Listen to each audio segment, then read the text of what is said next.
We had to sort of do, like, I guess, three things in parallel in the course of '99 as we were getting the company started. One was recruiting people, and it was a challenge because basically it was very hard to recruit people into this totally untried company.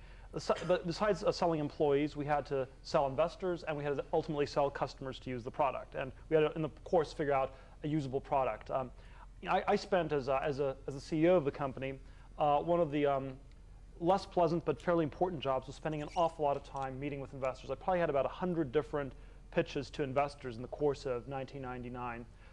And while individually they all knew a lot less about what we were doing, collectively they were actually somewhat informed. And it's an excruciating process. I mean, '99 was supposed to be this incredible boom year, but even so, at any given time in Silicon Valley, there are about 10,000 business plans getting circulated. Maybe 300 of them get funded by venture capitalists in any given quarter, and then you typically have a new 10,000 come in the next quarter. So it was this ongoing, crazy process, and you basically and it's a somewhat arbitrary process. You don't really know who to talk to. It was one of the it started with the first round we did in February '99 was a bunch of sort of angel friends and family. One of the people I met at a Chinese food restaurant, he told me, "I never know what to invest in. We will just see what the fortune cookie says at the end of the meal." And of course, it was very positive, but that was still apparently not decisive. They ended up not investing.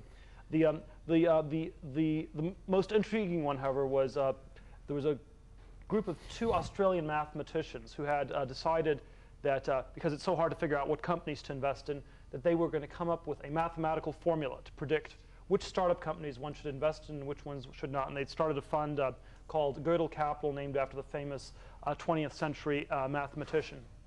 And the first meeting was 8 hours in San Diego in a stuffy room without any water, pitching them on it. And then the second one was a week later in Manhattan, 3 hours walking in the freezing cold. One of them wanted to take a walk. It was like 20 degrees Fahrenheit. I wasn't wearing any warm clothes, so it was I figured just after this endurance, they should be writing me a huge check. And then they say, well, we're maybe going to invest $50,000. But unfortunately, the mathematical formula, the mathematical formula always returned that they could never decide, which was somewhat, I guess, was appropriate and yet ironic given the name of the fund they had set up. And it turned out that for most companies it was totally undecidable.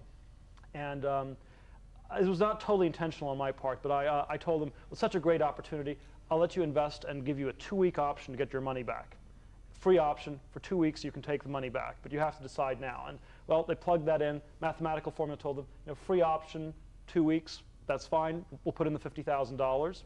And then 2 weeks later, predictably enough, formula once again told them, couldn't decide whether or not to invest. But at this point, the default had been shifted, the money was in the company, and they didn't decide to pull it out. And so they stayed as investors. We were actually one of the very few companies Gödel Capital invested in.